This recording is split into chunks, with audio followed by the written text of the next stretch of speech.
Kalau misalnya pingin anak perempuan, hubungan seksualnya itu adalah beberapa hari sebelum ovulasi. Jadi sebelum terjadi kanker serviks, baru lesi prakanker saja sudah bisa diketahui. Disarankan yang sudah berhubungan seksual Gitu, untuk melakukan pemeriksaan pap smear atau IVA itu setiap 1-3 tahun sekali. Di black 1, black 2, black 3. Kayaknya di black semua. Tapi dia entah di otot di dalam rahim, atau dia di kista di indung telur, di kandung kemih, yang lebih parah kadang ada yang sampai di otak, di paru-paru. WC yang jorok itu bisa jadi faktor resiko gitu. Misalnya pemakai sebelumnya membawa virus HPV. Ternyata kan kita nggak ada yang tahu namanya umum kan. Wedding Podcast.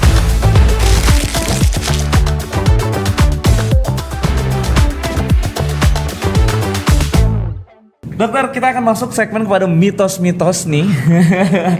Mitos-mitos yang mungkin dirasa oleh masyarakat umum, ini tuh bener apa enggak sih gitu ya. Oke, yang pertama nih dok, apakah ada makanan tertentu yang bisa menentukan jenis kelamin gitu ya? Iya. Aku pengen punya anak perempuan, makannya apa? Aku pengen punya anak cowok, kira-kira makanannya apa ya? Iya. Dok, ada nggak dok? Oke, kan katanya ada ya, tapi sebenarnya nggak ada gitu. Nggak ada. Justru nggak ada makanan-makanan yang terlalu berpengaruh. Justru biasanya tuh ada triknya. Apa tuh? Trik tertarik kayaknya ya. Triknya adalah Ya. Tapi kita berbicara mengenai kedokteran aja ya. Ini Jangan minta yang macam-macam dulu. Ini gitu tentang aja, Bang. kedokteran. Ini tentang kedokteran aja. Kalau tapi ini usaha ya, ikhtiar, karena bisa aja tetap nggak dapet gitu. Kalau misalnya pingin anak perempuan, hubungan seksualnya itu adalah beberapa hari sebelum ovulasi. Gitu. Kalau pinginnya anak laki-laki, hubungan seksualnya itu saat ovulasi atau sesudah ovulasi. Jadi pertama harus tahu dulu nih ovulasinya kapan. Gitu. Jadi yang membawa gen cewek cowok itu laki-laki, sperma, bukan si perempuan. Perempuan mah cuma menyediakan telur aja gitu. Sperma yang membawanya gen perempuan itu biasa dia lebih besar-besar dan lebih kuat, tapi lebih lamban. Apanya dok? Spermanya, gerakannya. Oke, baik. Ya, Kirain orangnya gitu gak? Ya, gerakannya. Oke, baik. Siap. Gerakannya ya. Jadi disarankan untuk hubungan seksualnya sebelum telur keluar nih, sebelum si perempuan bertelur. Kenapa? Jadi kalau itu adalah sperma yang bawa perempuan nih, gen XX, dia akan lebih lama diam di situ walaupun di situ asam, kondisinya nggak menyenangkan, tapi dia kuat dan dia geraknya lebih lambat. Jadi by the time terjadi ovulasi dia masuk gitu. Betul. Sedangkan kalau yang bawanya gen XY, gen laki-laki, gen Y, benar itu gen laki-laki, itu dia akan bergeraknya lebih cepat. Tapi kecil, lebih cepat mati. Gitu. Jadi cewek-cewek tuh lebih hebat. Pantesan ya, cewek-cewek kuat bertahan. Cewek-cewek ya. tuh lebih kuat ya. Ada yang ketawa-ketawa tuh di belakang ya, baik. Ya, jadi kalau gen yang dibawa si sperma adalah gen cowok, misalnya hubungan seksualnya sebelum ovulasi nih, ada sperma yang bawa cowok, ada sperma yang bawa cewek. Yang cewek akan bertahan, yang cowoknya mati duluan gitu. Karena kan sperma kan nggak bisa lama-lama. Betul. 2 harian aja di situ. Tapi makanya kalau mau anaknya cowok pas ovulasi, karena dia bergeraknya lebih cepat gitu. Tapi ini ikhtiar. Karena ya siapa tahu yang dibawa cewek semua apa cowok semua, kita nggak tahu. Kita nggak ada yang tahu ya. Tapi yang pasti tidak ada mitos mengenai makanan jenis tertentu gitu ya. Makanan tuh nggak berpengaruh. Betul, nggak berpengaruh ya. Berikutnya adalah apakah harus pap smear sebelum suntik vaksin HPV ya? HPV. Nah tapi dok, sebelum menjawab, mungkin sebagian dari lovebirds masih awam nih mengenai istilah vaksin HPV ataupun pap smear atau istilahnya. Iya, betul ya. Kita jelasin dulu mengenai HPV. HPV itu adalah virus yang bisa menyebabkan kanker serviks. Takut. Ya, kan? Kanker serviks itu adalah salah satu kanker terbanyak pada perempuan. Kedua lah, bukan yang pertama dia. Yang pertama payudara soalnya, yang kedua serviks. Nah, tapi agak sedikit melenceng nih. Untungnya untuk kanker payudara dan kanker serviks itu kita bisa melakukan pencegahan perempuan itu. Nggak tiba-tiba ternyata kanker gitu. Jadi enaknya bisa dicegah. payudara dengan pemeriksaan payudara sendiri atau pemeriksaan payudara klinis boleh dilakukan setiap tahunnya. Sedangkan kalau serviks ya dengan suntik vaksin ini, vaksin HPV. Dan itu yang pertama. Yang kedua dengan melakukan pap smear atau IVA setiap 1-3 tahun sekali. Atau kalau lebih bagus lagi sekarang co-testing disertai dengan pemeriksaan ada nggak virusnya. Jadi bukan cuma di pap smear tapi virusnya juga diperiksa gitu. Itu bisa sampai 5 tahun sekali. Gitu. Nah, dengan melakukan itu, jadi sebelum terjadi kanker serviks, baru lesi prakanker saja sudah bisa diketahui. Jadi sudah bisa diobati sebelum terjadi kanker. Nah, makanya tadi kan sempat ditanya kenapa apakah perlu pap smear dulu? Kenapa sih ada yang menyarankan untuk pap smear dulu? Takutnya sudah ada lesi prakankernya, terus disuntik. Terus jadi ya jangan-jangan gara-gara saya kalau misalnya nggak di pap smear ya, jangan-jangan gara-gara saya disuntik nih saya malah ada ini gitu. Tapi enggak, sebenarnya nggak perlu pap smear, nggak apa-apa. Jadi kita lakukan pap smear atau pemeriksaan HPV DNA itu untuk tahu udah ada virusnya apa belum sih gitu, udah ada lesi prakankernya apa belum sih gitu. Tapi kalaupun ada tetap suntik aja, nggak masalah. Untuk sebagian orang Indonesia bukan sebagian, kayaknya banyak termasuk saya ya. Kalau sudah ada bahasa kayak kanker tuh kayak langsung takut. Itu kan mental juga ya dok ya, pasti drop juga sih. Oke, maka dari itu ya lovebirds ya dijaga. Berikutnya dok, nah setelah vaksin HPV 4 ya dok, apakah perlu suntik lagi untuk vaksin HPV 9? Ini mungkin lagi nih dok, apakah itu HPV 4 dan apa itu HPV 9 dok? Iya. HPV atau si virus penyebab kanker serviks ini dia kan sebenarnya punya banyak banget strain, ada sekitar 200, ada banyak banget gitu. Tapi yang paling bahaya namanya 16 dan 18, ini yang penyebab si kanker serviks. Jadi untuk mencegahnya, tadi kan saya bilang kasih ini nih vaksinasi HPV. Ada yang cuman mencegah 2 bivalen 16 dan 18, ada yang 4 quadrivalen. Sekarang tuh yang banyak 4 dan yang lagi hit sekarang 9 nonavalen gitu. Jadi itu ada berapa banyak strain HPV yang bisa dia cegah untuk menginfeksi, sebenarnya seperti itu. Dulu waktu lagi zamannya HPV 4 kan dipakainya itu. Sekarang kan sudah ada yang baru nih yang 9, apakah perlu suntik lagi gitu. Kalau uangnya ada ya silakan aja. Karena dia melindungi lebih banyak jenis virusnya 9 kan. Kalau uangnya ada ya silakan aja, tidak apa-apa. Tadi kata dokter kalau untuk yang suntik HPV ini berapa tahun sekali dok? Suntik HPV ini cuman sekali aja. Seumur hidup. Suntiknya pertama nih kita bilangnya bulan ke-0. Lalu 2 bulan kemudian suntik lagi booster, 6 bulan kemudian suntik lagi booster. Dan itu udah selesai? Udah selesai. 3 kali berarti? 3 kali dalam rentang waktu 6 bulan. Makanya yang belum menikah ya belum berhubungan seksual disarankan suntik dulu untuk mencegah terjadinya infeksi HPV ini gitu, karena kan salah satu penyebab infeksinya itu karena hubungan seksual. Berarti untuk lovebirds yang sudah menikah tapi tidak ada kata terlambat. Maksudnya kalau ternyata nih setelah nonton podcast ini kayaknya dulu enggak deh, saya nggak belum tahu nih istilah suntik-suntik HPV gitu. Apakah setelah menikah, ya namanya juga setelah menikah ya pasti kan sudah berhubungan badan dan lain-lain, apakah itu terlambat dok untuk melakukan suntik tersebut?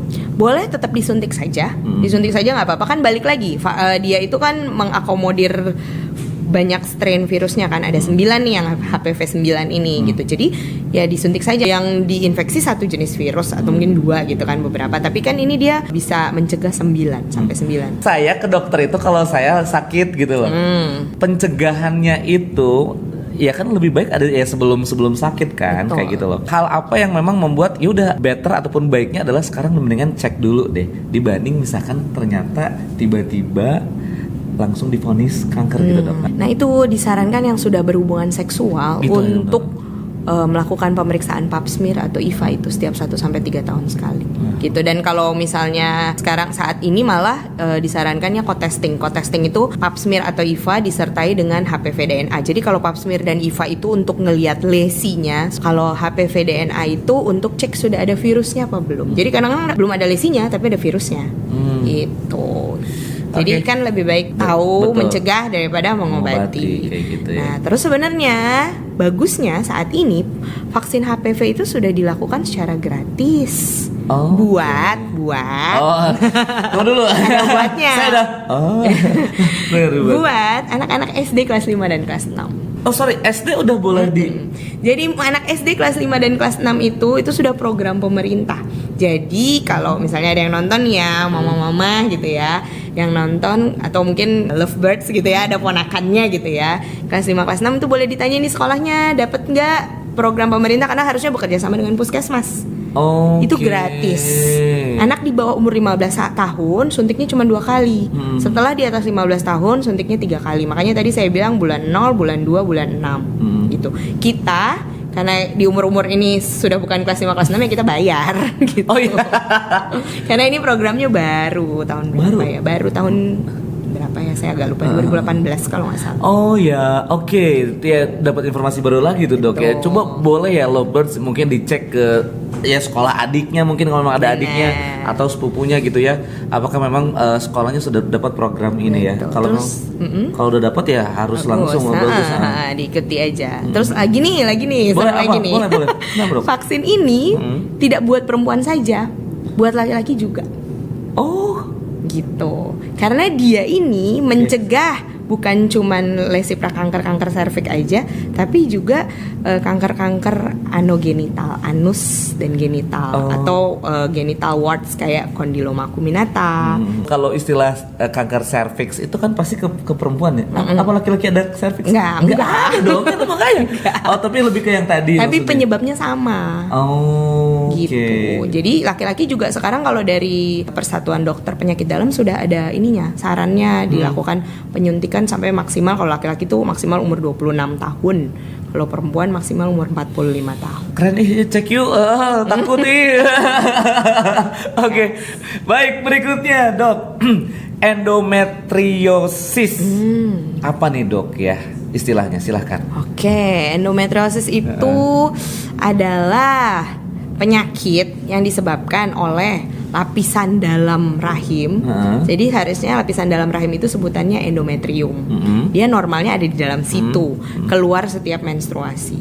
Tapi endometriosis ini, si lapisan itu bukan di dalam rahim, tapi dia entah di otot di dalam rahim, atau dia di kista di indung telur, atau bahkan dia bisa juga di usus, di anus, di kandung kemih, yang lebih parah kadang ada yang sampai di otak, di paru-paru. Bisa kayak gitu. Bisa, dan itu mengganggu banget, jarang tapi bisa. Seringnya ya di sekitar rahim saja. Gejalanya adalah waktu menstruasi sakitnya luar biasa. Menstruasi kan sakit nih, kalau ini sakitnya luar biasa sampai tidak bisa beraktivitas misalnya. Jadi kalau ada yang sakitnya luar biasa, periksa dulu gitu. Kenapa? Kenapa disuruh cepat menikah? Kenapa cepat menikah? Endometriosis itu cara nyembuhin dia juga mirip nih kayak PCOS, nggak bisa sembuh, hidup dengan hal tersebut gitu. Karena dia cenderung rekaren, berulang. Jadi bisa aja hilang nih udah nih, tapi ada orang-orang tertentu yang berulang gitu. Ada lagi.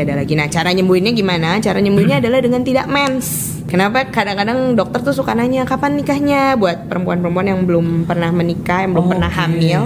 Karena disuruh habis itu supaya hamil. Karena kan hamil kan nggak mens selama 9 bulan. Betul. Nah, di situ diharapkan endometriosisnya hilang. Oh, gitu. Oke, cepet nikah yuk. Oke, dokter berikutnya. Nah, ini salah satu hal yang juga sering banget didengar di masyarakat ya. Katanya kalau KB itu malah jadi bikin susah hamil, dok. Oh, oke. Itu benar nggak sih, dok? Sebenarnya enggak sih. Sebenarnya enggak. Jadi biasanya kalau habis pakai KB, terutama KB yang hormonal ya, biasanya kan kalau yang tadi dibilang mau pacaran halal nih, nikah dulu, tapi belum mau punya anak dulu pakai KB gitu kan.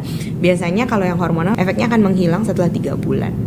Jadi itu mitos. Kalau pakai KB jadi susah hamil gitu. Itu sebenarnya enggak seperti itu. Kalau habis itu jadi susah hamil, ya berarti ada penyebabnya, harus dicari, atau ujung-ujungnya bener-bener yang saya bilang idiopatik, yang emang nggak jelas kenapa itu. Betul.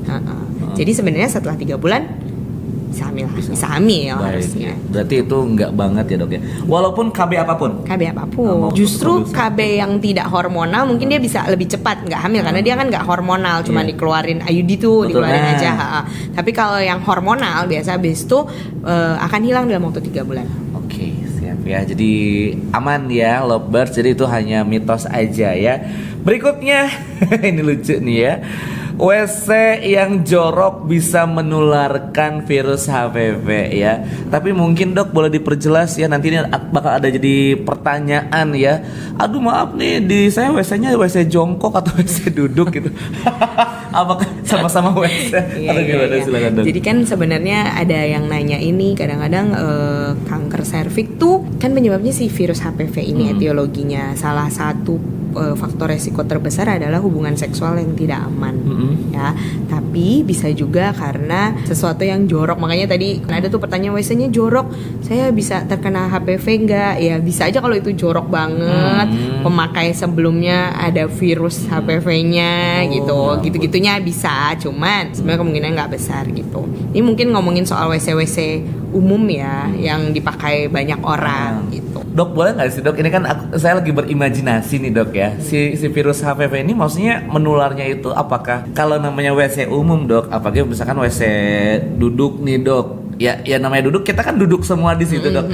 Apakah si virusnya itu memang kayak nempel ke kulit kita gitu? Apakah memang di udara di area sekitar si WC atau gimana? Dia di ini WC-nya. Di WC-nya. Cuman kan sebenarnya penularannya lewat mukosa. Apa tuh dok? Mukosa tuh lapisan-lapisan yang seperti mulut, vagina, itu tuh mukosa yang lapisannya seperti itu. Gitu. Jadi dia penularannya lewat itu, makanya tadi saya bilang paling gampang penularannya lewat hubungan seksual sebenarnya. Itu yang paling gampang. Iya, cuman memang WC yang jorok tuh bisa jadi faktor resiko gitu. Misalnya pemakai sebelumnya membawa virus HPV. Ternyata kan kita nggak ada yang tahu namanya umum kan, keluar masuk Tapi kan udah dibersihin nih gitu kan ya. Makanya kalau udah dibersihin bagus gitu. Cuman misalnya kan kadang-kadang ada yang WC-nya nyemprot dari dalam tuh. Ya kan? Nah, yang sebelah dalamnya kan kadang nggak dibersihin gitu. Tapi jangan jadi takut gitu ya. Enggak, biasa-biasa aja kan, makanya disarankan untuk melakukan suntikan vaksin HPV, terus melakukan pemeriksaan yang berkala gitu. Oke. Aman ya. Ada beberapa lovebirds yang mungkin dulu pernah operasi kista.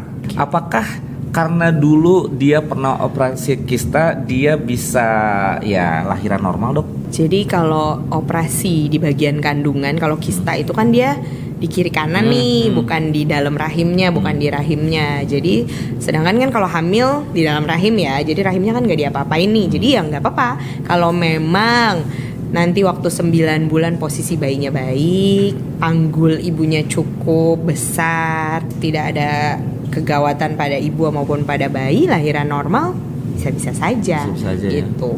Jadi walaupun pernah dioperasi, yang penting bukan rahimnya yang diapa-apain. Kecuali kalau miom itu harus dilihat dulu seberapa besar miomnya. Apakah sampai dalam lapisan dalam rahim misalnya. Kalau itu kan untuk lahiran normal lebih beresiko untuk robek. Tapi yang pasti untuk Anda lovebirds ya, itu hanya mitos aja kalau memang lovebirds pernah operasi kista, bahwa lahiran normal bisa kok ya. Bisa. Seperti itu. Kalau pernah sesar, ini bisa nggak sih lahiran normal? Itu juga ada syarat-syaratnya. Oke. Itu istilahnya VBAC, vaginal birth after cesarean section. Oke. Itu ada istilahnya tuh. Wow. Dilihat dulu sebelumnya sesarnya karena apa. Kalau karena panggul ibunya sempit ya nggak bisa. Kan panggul udah emang panggulnya dari sana nih, jadi nggak akan bisa. Emang gitu. Tulangnya, jadi nggak bisa. Atau misalnya ada apalah, ada tumor di ibunya. Jadi kalau masalahnya adalah di jalan lahir ibunya, ya nggak bisa gitu. Tapi kalau penyebabnya yang lain-lain, misalnya dulu sungsang, misalnya dulu pecah ketuban, terus nggak lahir-lahir, diperiksa nih sama dokternya nih, panggul ibunya cukup lebar apa enggak, itu yang pertama. Terus harus dilihat dulu jarak SC sebelumnya sama persalinan yang sekarang berapa jauh gitu. Harusnya lebih 2 tahun atau lebih gitu. Kalau di bawah itu nggak boleh. Terus harus dilihat juga ketebalan rahimnya yang bisa dilihat setelah masuk trimester 3. Jadi di atas 28 minggu diukur ketebalan rahimnya. Jadi setiap dokter dan setiap rumah sakit dia punya batasannya sendiri. Biasanya tuh di bawah 0,2 atau 0,3 cm.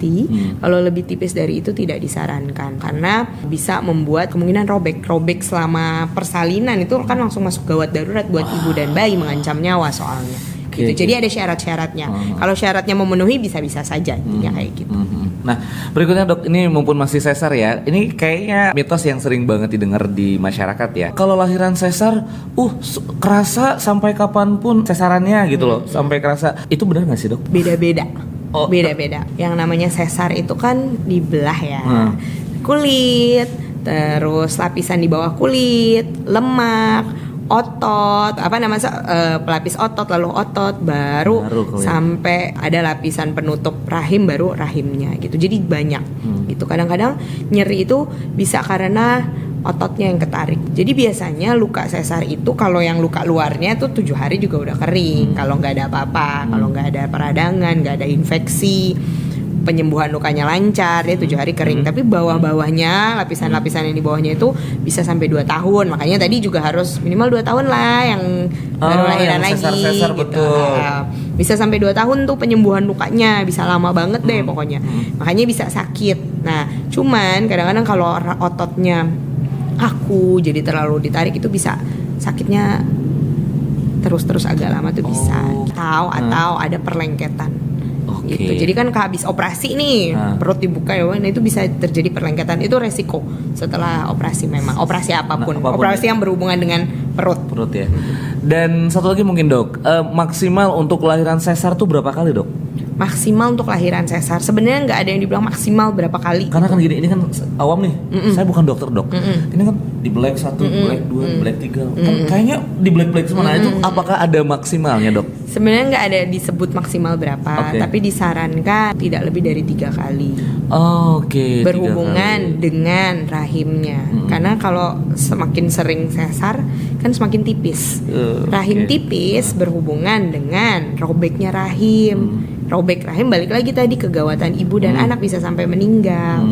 Makanya disarankan sesar ya maksimal 3 kali lah. Habis itu biasanya disaranin, Bu udah ya steril aja ya, jangan hamil lagi ya. Kan soalnya beda kalau dari lahiran di bawah ya. Kalau di atas kan rahimnya dipotong, terus dijahit, potong, jahit, lama-lama dia makin tipis. Belum lagi ya tadi lengket gitu. Setiap dibuka tambah lengket, dibuka tambah lengket gitu.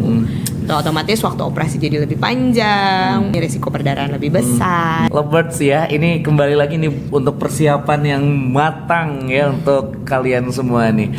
Oke lah, dokter memang sudah menentukan bahwa kamu bisa lahiran normal. Maaf, kamu kayaknya bisanya cuma sesar kayak gitu. Apakah si pasien ini yang memang sedang hamil ini punya pilihan sendiri tuh? Nggak, saya pengen sesar aja, saya pengen cepet, saya pengen saya pengen aktivitas kayak biasa lagi atau gimana. Itu tuh bisa ada keputusan seperti itu nggak sih? Kembali ke pasien, sebenarnya nggak apa-apa. Kembali ke pasien tuh nggak apa-apa. Dokter hanya menyarankan. Jadi kepilihan mau bersalin bagaimana itu kembali ke pasien. Misalnya, kenapa sih dokter nyaranin SC misalnya? Dokternya nih emang tukang sesar nih, tukang SC nih, tukang jagal nih gitu kan. Tukang jagal. Oke. Ini dokternya nih supaya dapat uang banyak. Oke, baik. Makanya harus konsultasi dan didiskusikan gitu. Lahiran normal itu harus jalannya normal, jalan lahirnya normal, passengernya si bayinya normal, terus kontraksinya juga bagus. Kalau 3-3-nya bagus, nggak masalah untuk lahiran normal. Masalahnya sering terjadi masalah. Misalnya jalan lahirnya ternyata kurang besar, bayinya terlalu besar. Bayinya normal posisinya kepala di bawah tapi ternyata nggak muter nyangkut di atas, jadi pembukaan nambah tapi kepalanya nggak turun gitu. Atau kontraksi nggak bagus, udah akhirnya dikasih obat dulu biasanya, tapi udah dikasih obat tetap nggak lahir gitu. Itu biasanya yang menentukan akhirnya harus dioperasi. Kalau misalnya yang sebelum itu, misalnya panggul itu biasa dinilai kalau baru pertama kali hamil di usia 36 mingguan. Itu biasanya dokter akan periksa ke dalam, vaginal touche istilahnya, untuk cek panggulnya cukup besar apa enggak nih untuk dilewatin, atau ada yang menyempit. Kalau menyempit biasanya dokter udah menyarankan untuk sesar. Tapi kalau misalnya pasiennya tetap, dok saya tetap mau coba lahiran normal, ya nggak apa-apa. asal tersedia ruang operasi gitu kan. Jadi kalau misalnya ternyata lagi lahiran normal tiba-tiba nggak bisa, ada kegawatan balik lagi di ibu dan bayi, bisa segera dioperasi. Jadi nggak apa-apa, itu tuh pilihan lahiran normal atau sesar kembali lagi ke ibu gitu. Tapi kalau ngomongin asuransi, BPJS itu ada syarat-syaratnya. Syaratnya adalah ya kalau memang bisa normal ya normal gitu, jangan disesar. Biasanya seperti itu.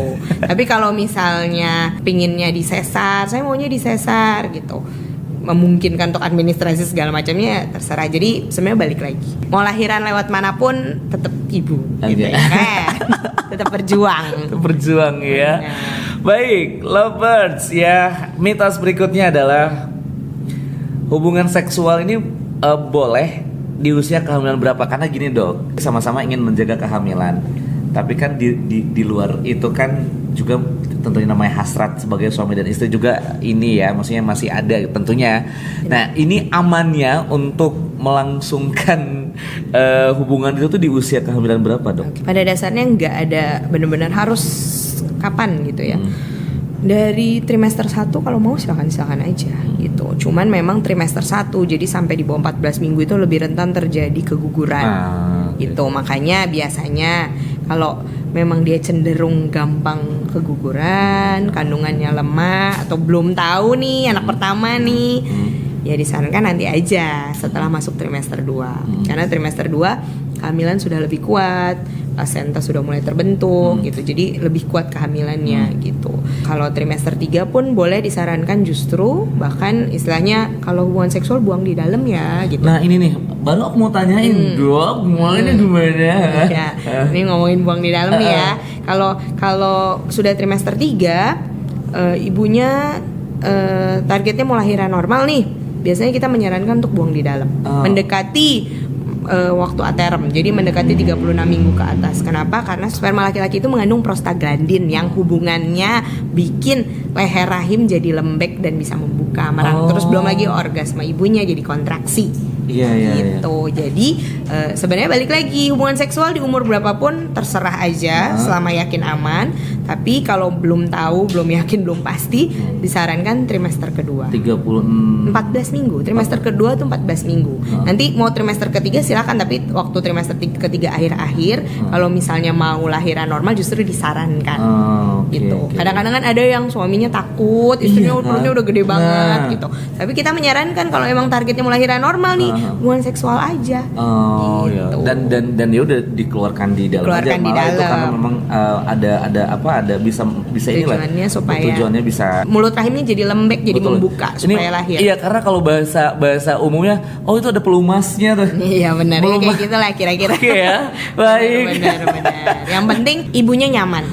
Ya, posisi ibunya nyaman. Betul. Biasanya di atas ya, karena kalau di bawah sakit, agak terlalu ini. Oke, baik.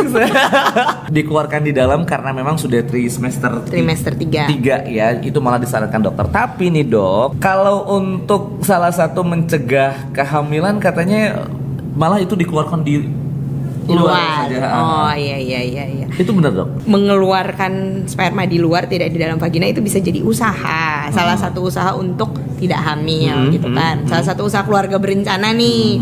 Tapi tidak terlalu efektif. Kenapa? Karena biasanya sebelum sperma keluar ada cairan preejakulasi. Cairan preejakulasi ada spermanya. Biasanya bisa ada spermanya. Jadi bisa aja hamil. Atau misalnya keluarinnya di luar nih, tapi deket vagina, spermanya masih bisa masuk. Tadi kan sperma yang bawa gen X-nya itu kan cepet kan. Nah, jadi masih bisa. Jadi masih bisa nih terjadi kehamilan. Bisa dipertimbangkan KB-KB yang lain kalau benar-benar nggak mau hamil. Betul. Ya takutnya memang lagi program. Kalau tiba-tiba kok hamil sih? Ini untuk yang sudah menikah ya guys. Oke. Dan mitos terakhir nih dok. Ini perlu nggak sih untuk suntik tetanus dok? Oh iya, suntik tetanus tuh salah satu yang diwajibkan pada ibu hamil. Sebenarnya sebelum menikah juga ada tuh. Ada kan, pernikahan memang harus suntik tetanus. Sesudah itu juga kan diwajibkan untuk ibu hamil. Ada tempat-tempat yang udahlah nggak apa-apa, nggak suntik asal yakin bersih. Nah, saya balikin aja, yakin bersih gitu. Yakin untuk, kan waktu persalinan itu kan kita pakai alat-alat ini ya, stainless gitu-gitu kan. Memang dibersihkan, memang disterilkan. Tapi kan ya kalau saya pribadi lebih baik untuk tetap suntik karena lebih baik mencegah daripada nanti ternyata betul. ada kuman si Clostridium tetaninya gitu. Kalau saran saya lebih baik tetap suntik saja. Tetap suntik aja ya. Oke, semua mitos sudah ditanyakan dan juga dijawab nih Lovebirds ya. Semoga apa yang dijawab oleh Dr. Gaby ini memuaskan ya segala rencana dan juga hasrat-hasrat dari para Lovebirds ya. Banyak banget yang masih pengen ditanyain tapi ya by the way ditunggu sama pasiennya Lovebirds ya.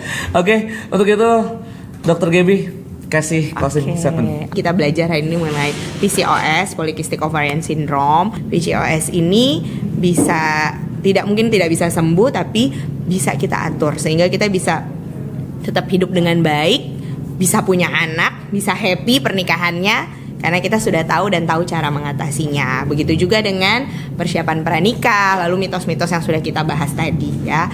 Itu semoga berguna dengan baik. Terus kalau misalnya masih ada pertanyaan-pertanyaan, ada hal-hal yang mengganggu, ada ini PCOS nggak ya saya gitu. Saya perlu tahu nih gitu.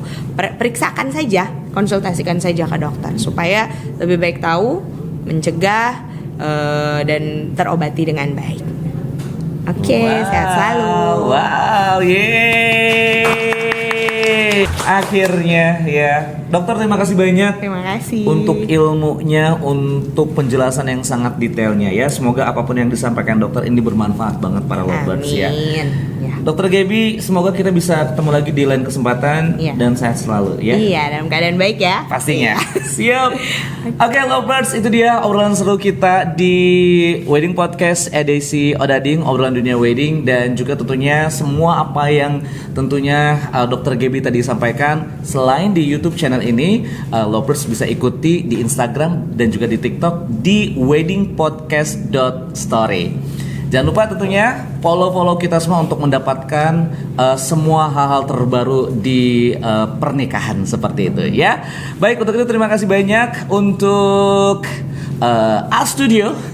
Terima kasih untuk A Story dan juga terima kasih untuk Domi Catering. Saya Abo Priyata, sampai berjumpa kembali di Wedding Podcast sesi Odading berikutnya. Sampai jumpa. Bye. Wedding Podcast.